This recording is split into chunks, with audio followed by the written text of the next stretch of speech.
की। भारत माता की।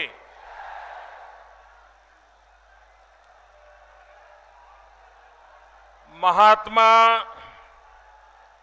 बुद्ध की महापरिनिर्वाण स्थली कुशीनगर की ई पवित्र भूमि के प्रणाम करत बानी।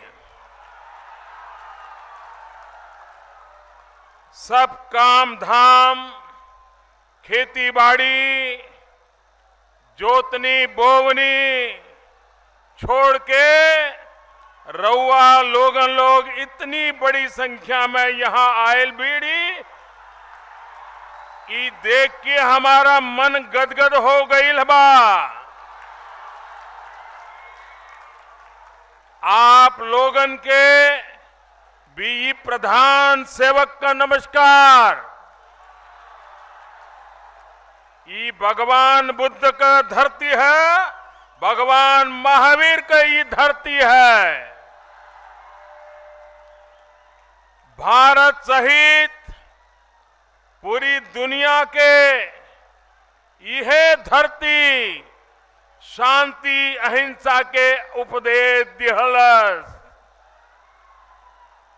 अस्तेर और क्रांति एवं योग का उन्नायक शिवावतारी महायोगी गोरखनाथ यही क्षेत्र के अपने तपस्या के लिए चुनल।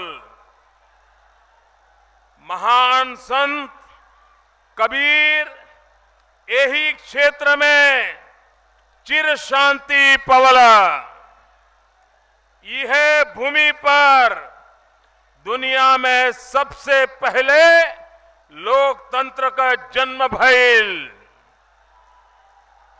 गणराज्यन के ई पवित्र भूमि से प्रदेश में परिवर्तन का हुंकार फूंकले के अब समय आ गया बा। रउआ लोग अब प्रदेश के विकास खातिर भी गौठी बांधी के तैयार हो जाई।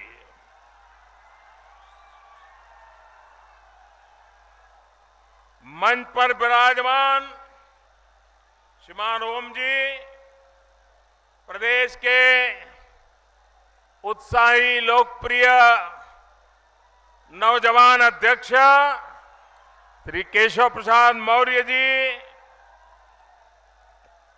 आदरणीय कलराज मिश्र जी, श्री मनोज सिन्हा जी, अनुप्रिया पटेल जी, सांसद श्रीमान आदित्यनाथ जी, रीता बहुगुणा जी, श्रीमान रमापति जी, रामेश्वर जी, सूर्य प्रताप जी, उपेंद्र शुक्ला जी, स्वामी प्रसाद मौर्य जी, हमारे यहां के सांसद श्रीमान राजेश पांडे जी, श्रीमान कामेश्वर सिंह जी, श्री राम चौहान जी, संतोष सिंह जी, जन्मेजय सिंह जी, दारा सिंह जी, विजय दुबे जी, स्वतंत्र देव सिंह जी, जयप्रकाश जी, शिव प्रताप शुक्ला जी, जयप्रकाश निषाद जी, भाई पंकज सिंह, महेंद्र यादव जी, श्री गंगा सिंह कुशवाहा जी, रविंद्र कुशवाहा जी और विशाल संख्या में पधारे हुए मेरे प्यारे भाइयों और बहनों, मुझे एक बार फिर आप सबके बीच आने का सौभाग्य मिला है। 2014 के चुनाव में मैं उत्तर प्रदेश के काशी क्षेत्र से चुनाव लड़ रहा था। उत्तर प्रदेश के कई स्थानों में जाने का सौभाग्य मिला था, लेकिन मेरे भाइयों बहनों, उस समय मैं खुद चुनाव लड़ रहा था, यहां कुशीनगर में भी आया था, लेकिन उस समय सभा में इससे आधे लोग भी नहीं आते थे।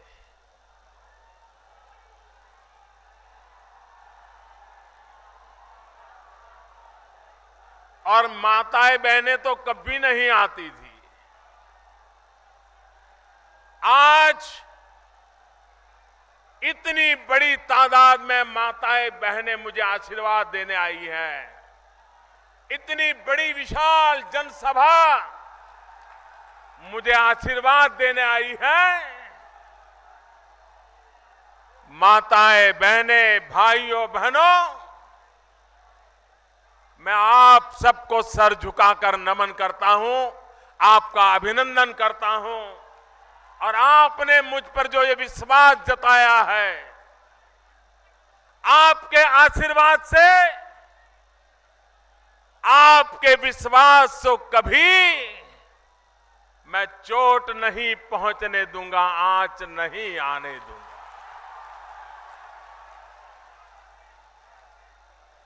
भाइयों बहनों, हम सालों से सुनकर के आए हैं कि हमारा देश कृषि प्रधान देश है।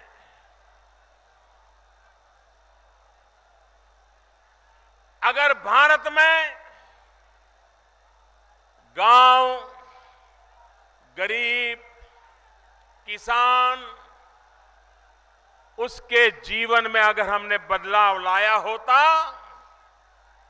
तो हिंदुस्तान को आज जो मुसीबतें झेलनी पड़ रही है, ये मुसीबतें कभी झेलनी नहीं पड़ती।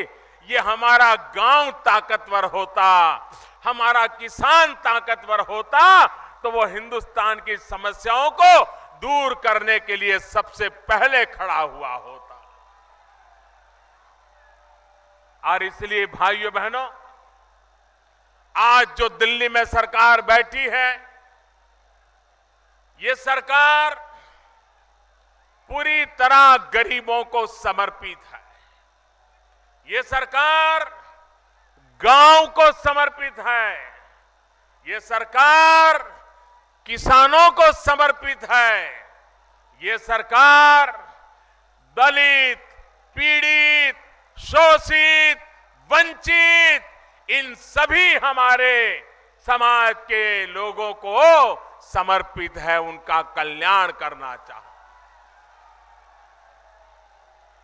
भाइयों बहनों, यहां गन्ना का किसान कैसी कैसी परेशानियों से गुजरा है, ये कौन नहीं जानता है। चीनी मिलें यहां के जीवन के लिए चुनौती बन गई। और राजेश जी कह रहे थे, अगर देने वाला मजबूत है तो मांगने की जरूरत क्या है। भाइयों बहनों,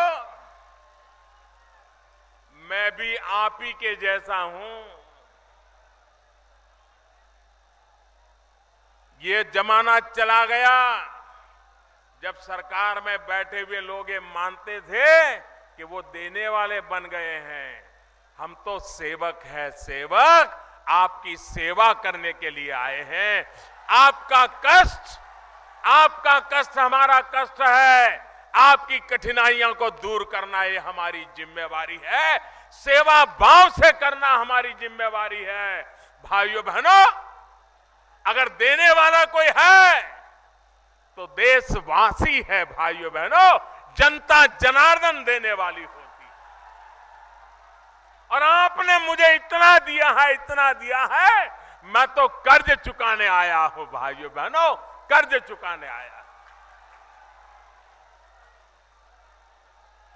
2014-15 में गन्ना किसानों का बकाया 22,000 करोड़ रुपया था। भाइयों बहनों, 22,000 करोड़।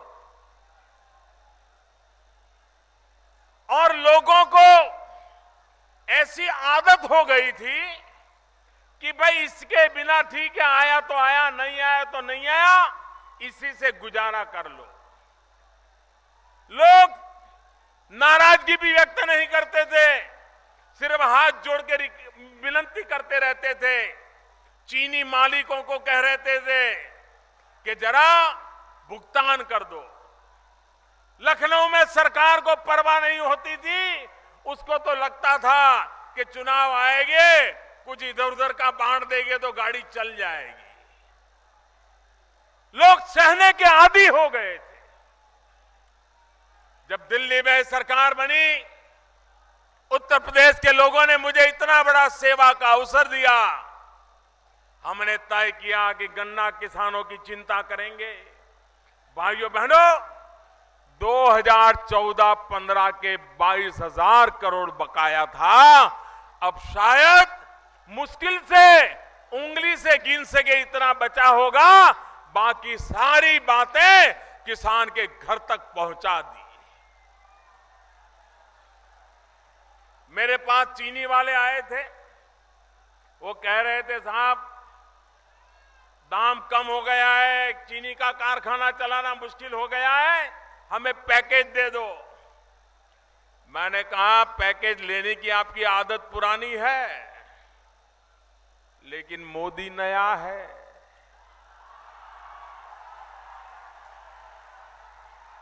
मुझे ये पुरानी आदत आती नहीं है।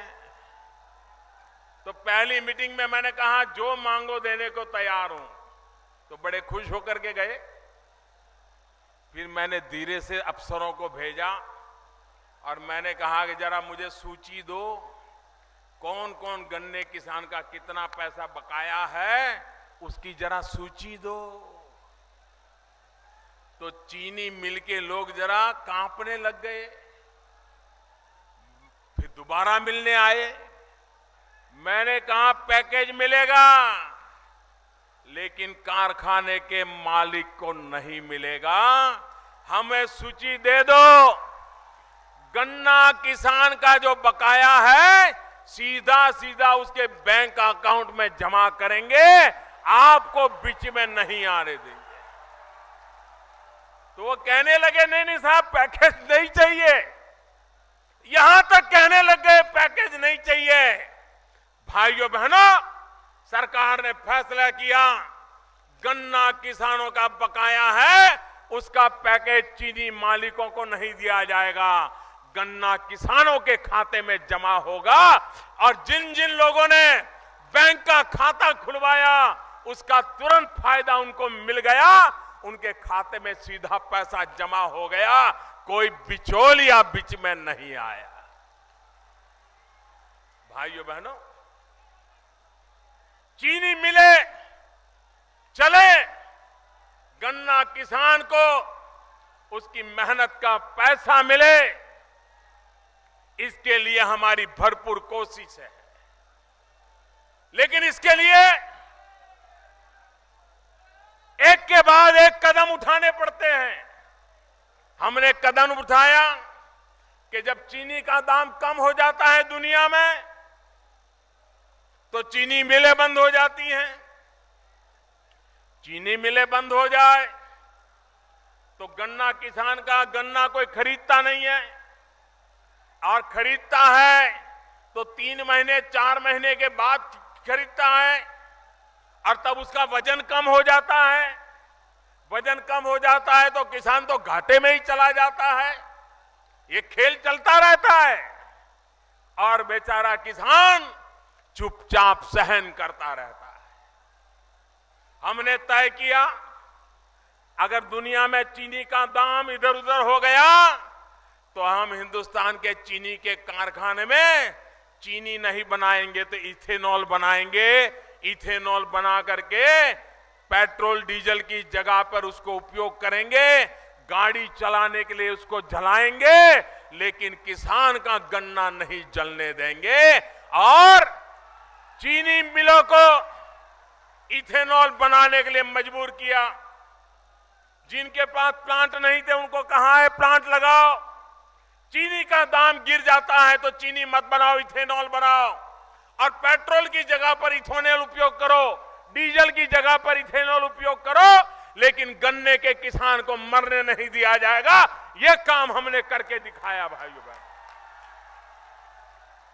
100 करोड़ लीटर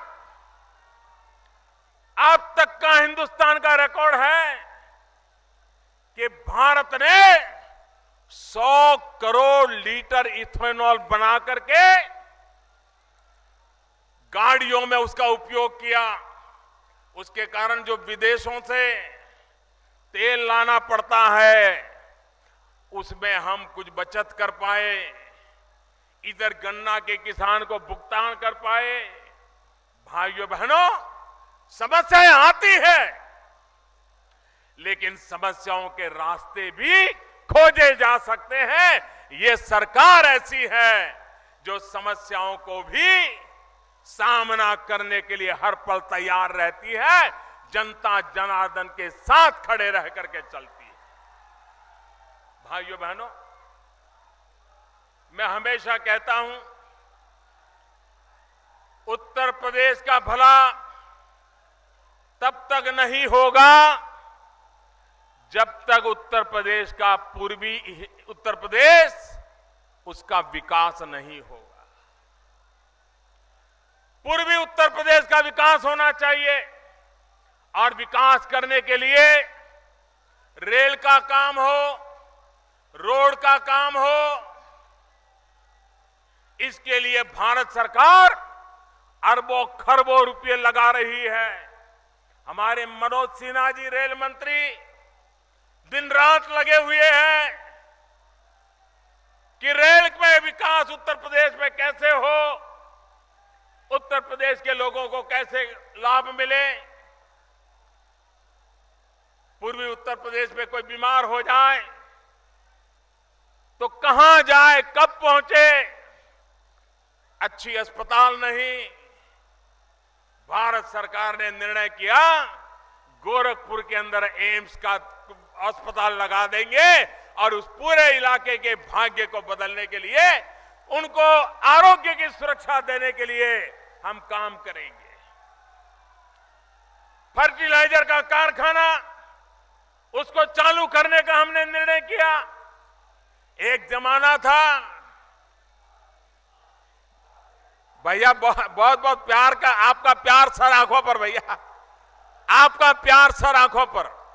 अब जगह है नहीं, कोई आगे आ नहीं पाओगे भैया। अब ये जन सैलाब उमड़ पड़ा है।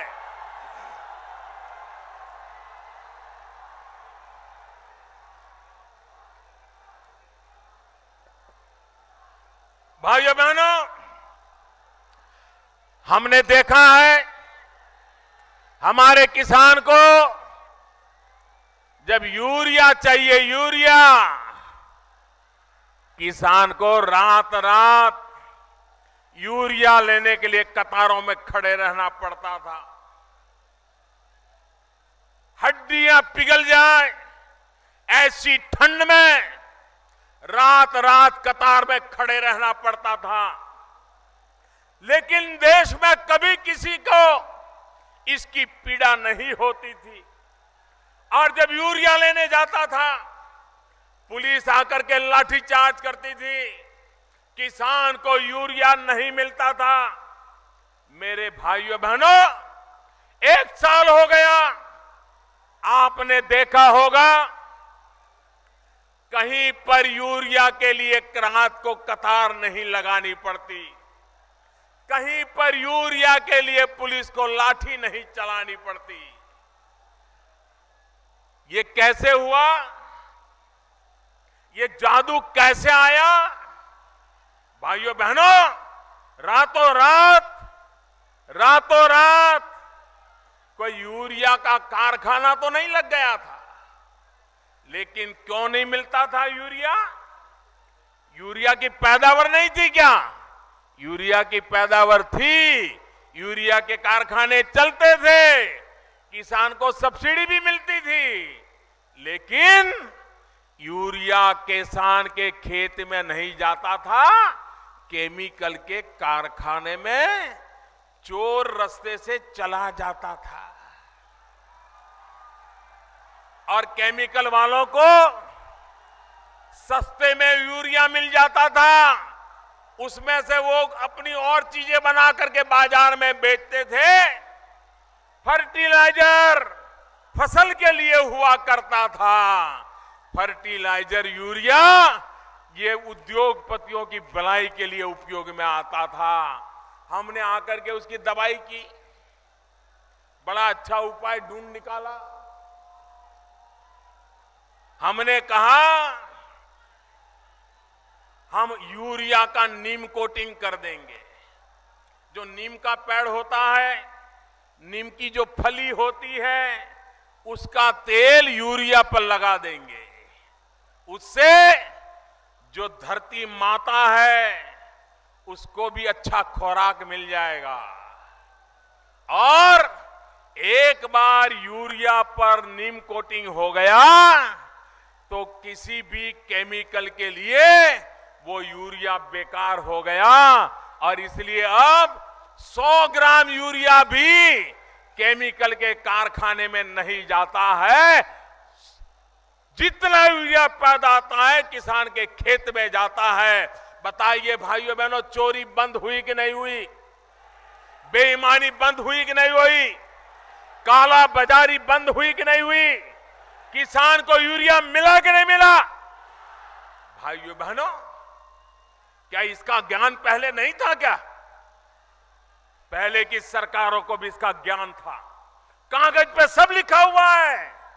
लेकिन किसान से ज्यादा उनको कारखाने वालों की चिंता थी और इसलिए कभी उन्होंने यूरिया की इस प्रकार से चिंता नहीं की। हमने 100% यूरिया नीम कोटिंग कर दिया, उसके कारण आज किसान को यूरिया मिल रहा है। भाइयों बहनों, हमने किसान के लिए सॉइल हेल्थ कार्ड बनाया। आज आप देखते होंगे जब हम बीमार हो जाते हैं तो हम लोग ब्लड टेस्ट करवाते हैं। पेशाब की जांच करवाने के लिए डॉक्टर कहता है, उसका जब तक रिपोर्ट नहीं आता है डॉक्टर दवाई नहीं देता है। वो कहता है पहले पैथोलॉजिकल जांच करवा के लाइए, ब्लड टेस्ट का रिपोर्ट लाइए, यूरिन टेस्ट का रिपोर्ट लाइए, उसके बाद वो दवाई करता है। भाइयों बहनों, जैसा शरीर का स्वभाव है वैसा ही ये हमारी धरती माता का भी है। धरती माता में भी बीमारियां होती हैं, धरती माता में भी ताकत होती है, अच्छाइयां होती है। और इसलिए जैसे हमारे शरीर में ब्लड की जांच हो सकती है, हमारे खून की जांच हो सकती है, हमारे पेशाब की जांच हो सकती है, वैसे ये धरती मां के अंदर क्या क्या अच्छाइयां हैं, किस कमियां हैं, उसकी जांच हो सकती है। और इसलिए हमने ये धरती मां की जांच करने की लेबोरेटरी बनाना, अपनी जमीन, खेत की जमीन का टेस्टिंग करवाना, और फिर रिपोर्ट आती है कि आपके जमीन में ये दवाई डालनी चाहिए, ये नहीं डालनी चाहिए, ये खाद डालना चाहिए, ये खाद नहीं डालना चाहिए, ये फसल उगानी चाहिए, ये फसल नहीं उगानी चाहिए। और उसके कारण किसान के जो पैसे बर्बाद होते थे, वरना किसान क्या करता था, अगर पड़ोसी ने लाल डिब्बे वाली दवाई डाल दी तो ये भी लाल डिब्बे वाली दवाई डाल देता था। पड़ोसी ने काले डिब्बे वाला पाउडर डाल दिया तो ये भी काले डिब्बे वाला डाल देता था, और उसके कारण किसान को बहुत नुकसान होता था। भाइयों बहनों, हमने सॉइल हेल्थ कार्ड लगा करके किसान को उसकी धरती माता की रक्षा कैसे हो, उस धरती माता में से ज्यादा उपज कैसे मिले, उसके लिए रास्ता खोल दिया। और जो आने वाले दिनों में भाइयों बहनों किसान का भला करने वाला है। भाइयों बहनों, हमारा किसान कितनी ही मेहनत करे, लेकिन हमारा किसान कितनी ही मेहनत करे, लेकिन जब प्राकृतिक आपदा आ जाए तो उसकी सारी मेहनत मिट्टी में मिल जाती है, पानी में बह जाती है, किसान बर्बाद हो जाता है। अधिक बारिश आ जाए तो भी किसान दुखी, कम बारिश आ जाए तो भी किसान दुखी, नदियों में ज्यादा पानी आ जाए तो भी किसान दुखी, ज्यादा फसल हो जाए तो भी किसान दुखी, कम फसल हो जाए तो भी दुखी। इस किसान की रक्षा कैसे करेंगे भाइयों बहनों? और इसलिए प्रधानमंत्री फसल बीमा योजना हम लाए हैं, प्रधानमंत्री फसल बीमा योजना। और उसमें किसान को बहुत कम पैसा देना है, बहुत कम देना है। भारत सरकार पैसे देगी और आपकी फसल को कोई भी प्राकृतिक नुकसान होगा तो उस किसान को बीमा योजना से पूरा का पूरा पैसा मिलेगा भाई।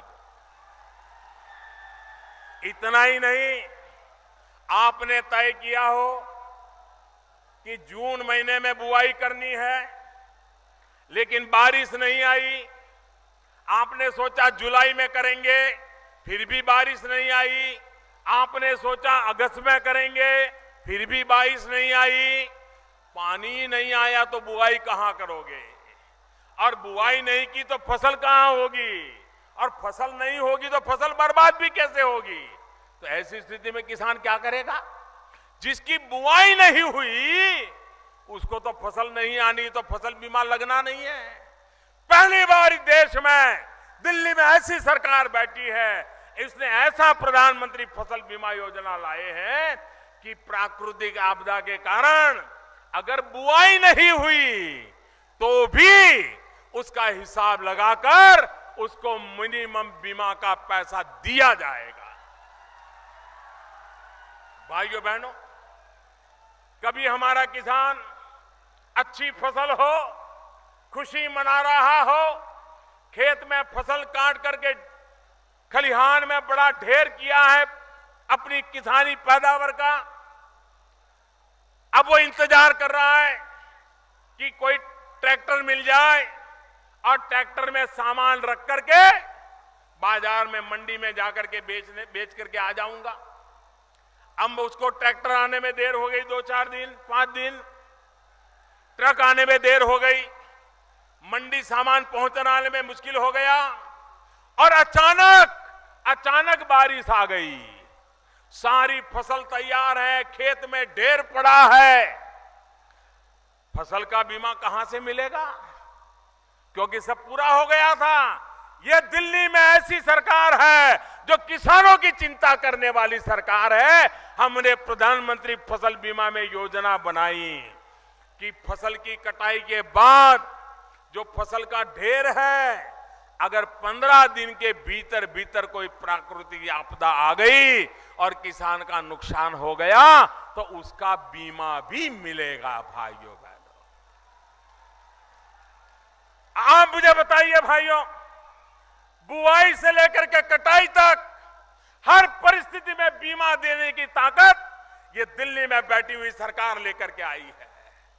लेकिन मैं दिल्ली की सरकार को कहना चाहता हूं, अगर अब झगड़े शांत हो गए हो, आपके पास समय हो, यहां के गरीबों की चिंता करने की फुर्सत हो, किसानों की चिंता करने की फुर्सत हो, तो उत्तर प्रदेश सरकार ये प्रधानमंत्री फसल बीमा योजना उत्तर प्रदेश में लागू करवाएं।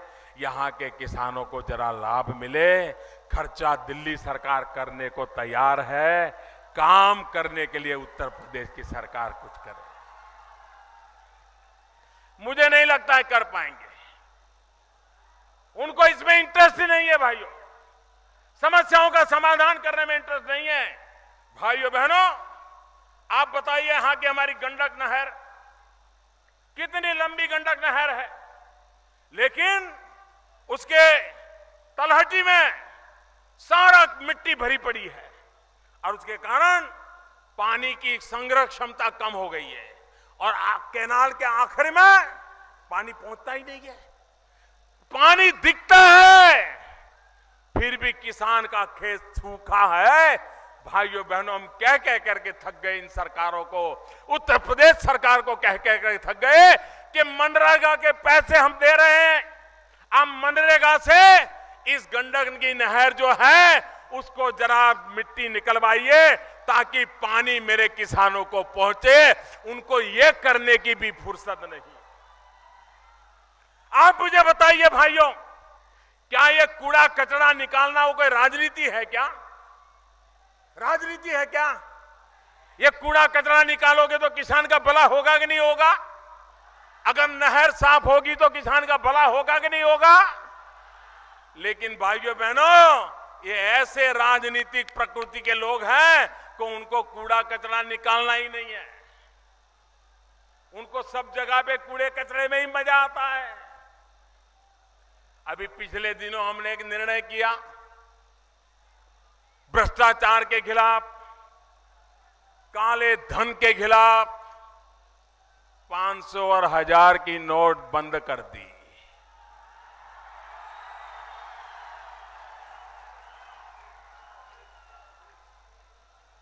आप मुझे बताइए मेरे भाइयों बहनों, ये भ्रष्टाचार ने देश को बर्बाद किया है कि नहीं किया है? ये काले धन ने बर्बादी लाई है कि नहीं लाई है? ये देश को भ्रष्टाचार से मुक्त कराना चाहिए कि नहीं कराना चाहिए? इस देश को काले धन से मुक्त कराना चाहिए कि नहीं कराना चाहिए? किसी ने तो कदम उठाना चाहिए कि नहीं उठाना चाहिए? भाइयों बहनों, बीमारी के कारण जब बीमारी दूर करने के लिए दवाइयां देते हैं तो थोड़ी तकलीफ होती है कि नहीं होती है? आज मैं देश का आभार व्यक्त करने आया हूं। भगवान बुद्ध की इस धरती से मैं देशवासियों का आभार व्यक्त करता हूं, क्योंकि यही तो महापुरुष थे जिन्होंने हमें संयम का मार्ग सिखाया है। यही तो महापुरुष है, यही तो महात्मा गांधी की धरती है जिसने हमें ट्रस्टीशिप का सिद्धांत सिखाया है। भाइयों बहनों, दूसरों का लूट करके जमा करने वाले लोग क्या कभी किसी का भला करेंगे? हक का पैसा हर एक को मिलना चाहिए, लेकिन लूट का पैसा मिलना चाहिए क्या? ये सरकारी खजाने में जमा होना चाहिए कि नहीं होना चाहिए? और इसलिए भाइयों बहनों, सरकार ने 8 तारीख को निर्णय किया है और मैंने देश से 50 दिन मांगे हैं। 50 दिन। पहले दिन मैंने कहा है कि तकलीफ होगी, जो बड़े बड़े हैं उनको बड़ी बड़ी तकलीफ होगी, लेकिन छोटे छोटे लोगों को छोटी छोटी तकलीफ तो होगी। मेरे भाइयों बहनों, ये देश की जनता को मैं नमन करता हूं। ये लोकतंत्र की ताकत देखिए। कल चीन के अखबारों ने लिखा है कि लोकतंत्र में कोई ऐसा फैसला लेने की हिम्मत नहीं कर सकता है। अरे उन्हें मालूम नहीं है भारत की जनता की रग रग में ऐसा लोकतंत्र है जो औरों की भलाई सोचता है, अपनी भलाई बाद में सोचता है, और इसलिए जनता जनार्दन के आशीर्वाद के कारण ऐसा कठोर फैसला करने का साहस होता है। मैं इस बात से सहमत हूं। मैंने पहले दिन से कहा है कि निर्णय सरल नहीं है, उसको लागू करना भी सरल नहीं है। 8 तारीख को ही मैंने कहा था कि 50 दान तकलीफ रहने वाली है। अभी तो मेरे प्यारे भाइयों बहनों 20 दिन हुआ है, अभी 30 दिन बाकी है। सरकार पूरी तरह आपकी समस्याओं का समाधान करने के लिए लगी हुई है और देशवासियों ने तकलीफ झेल करके भी मेरा साथ दिया है। इसके लिए मैं देशवासियों का जितना आभार व्यक्त करूं उतना कम है। भाइयों बहनों, ये बात सही है लोग ऐसा समझाते हैं कि हमारे पास नोटें नहीं है तो हम क्या करें। भाइयों बहनों, आप लोग अपना मोबाइल फोन रिचार्ज कराना जानते हैं कि नहीं जानते हैं? क्या किसी स्कूल में पढ़ने के लिए गए थे? नहीं गए थे ना? आ गया कि नहीं आ गया? आपको मोबाइल फोन रिचार्ज कैसे करना आ गया कि नहीं आ गया? कितने पैसे भरना, कैसे भरना, कहां भरना, सब आया कि नहीं आया? कोई सिखाने आया था? नहीं आया था। भाइयों बहनों, आप व्हाट्सएप करते, व्हाट्सएप यूं यूं करते चला जाता है। कोई सिखाने आया था? कोई पढ़ाने आया था? किसी स्कूल में सीखने गए थे? आपको आया कि नहीं आया?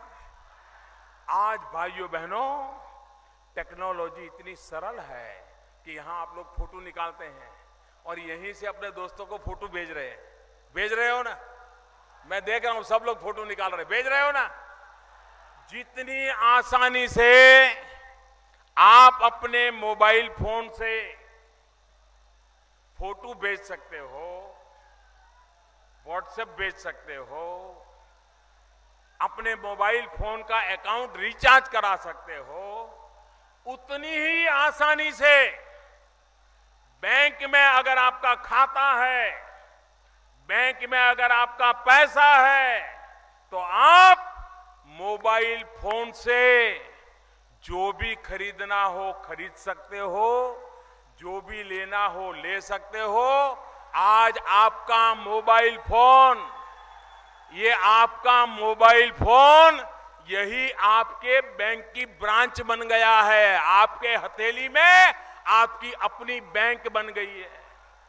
पहले जेब में बटुआ रखना पड़ता था और बटुए में पैसे रखने पड़ते थे। अब जमाना चला गया, बटुए की जरूरत नहीं, आप मोबाइल फोन में ही पैसे होते हैं।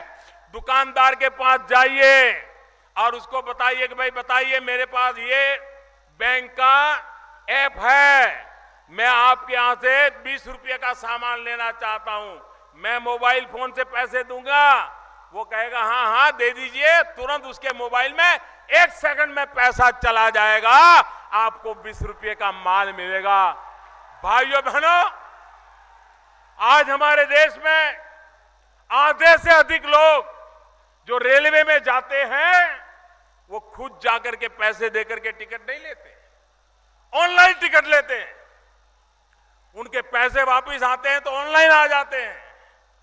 भाइयों बहनों, आज आपने अखबार में एक इश्तहार देखा होगा, एक एडवर्टाइजमेंट आज आपने अखबार में देखा होगा। मेरा आप सबसे आग्रह है कि इस एडवर्टाइजमेंट को पूरी तरह पढ़ें और इसका कटिंग करके हर दुकान पर लगा दे, अखबार से निकाल करके। सब लोग इतना काम जरूर करें। और इसमें किस प्रकार से अपने मोबाइल का खाता खोला जाता है उसकी सारी विधि बताई गई है। आपके पैसे आपके हैं, बिना नोट के भी आप इसका खर्च कर सकते हो। भाइयों बहनों, ये नोटों का उपयोग काले धन वाले संग्रह करना चाहते हैं।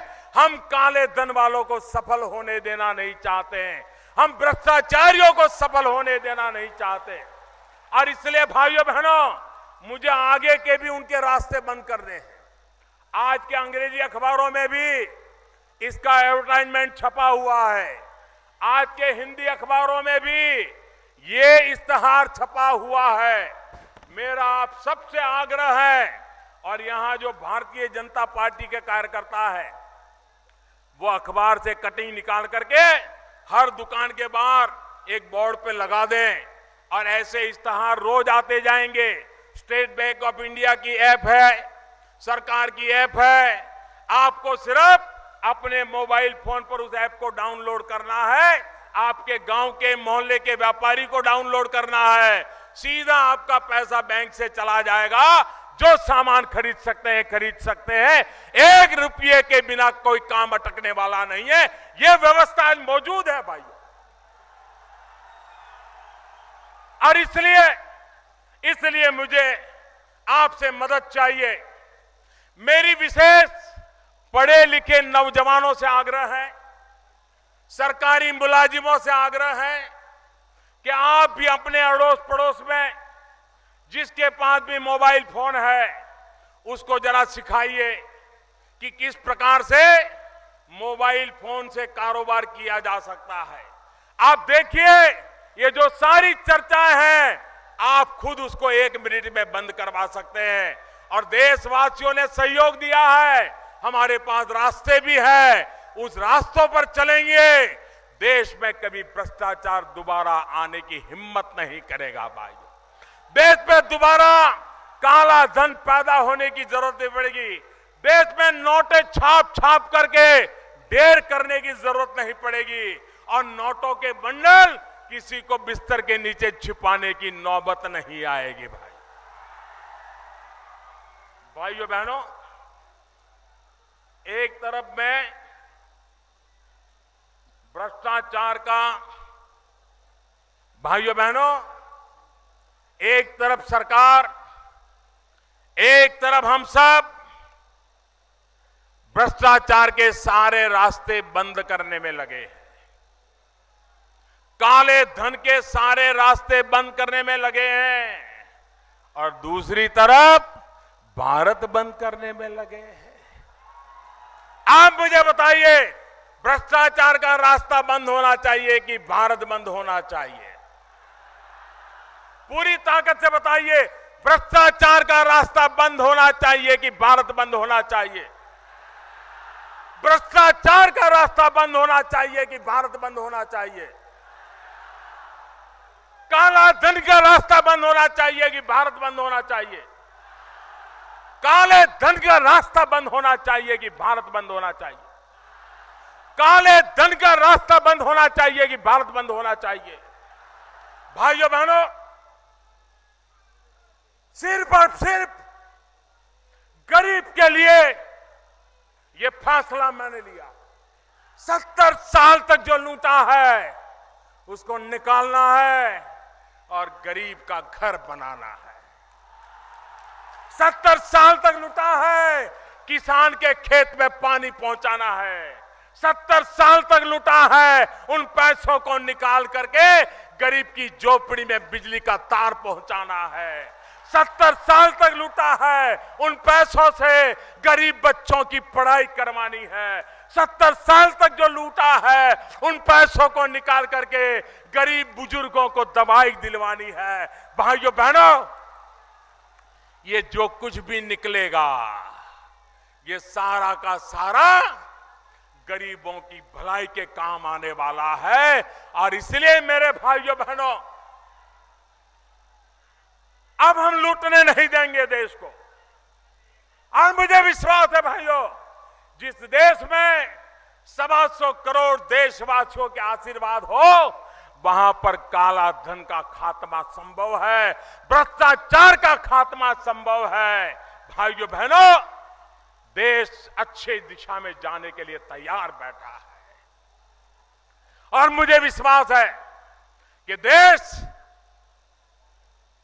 इस महायज्ञ में, ईमानदारी के महायज्ञ में देशवासियों को कष्ट झेल करके भी आहुति देते मैं देख रहा हूं। और इसलिए भाइयों बहनों,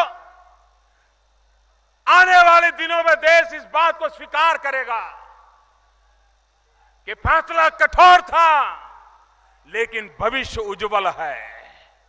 और इसलिए मेरे भाइयों बहनों, मैं आपसे अनुरोध करने आया हूं कि आप गांव के हर दुकानदार को इन अखबार के माध्यम से कैसे मोबाइल पर उनकी बिजनेस लगाया जा सकता है सिखाइए।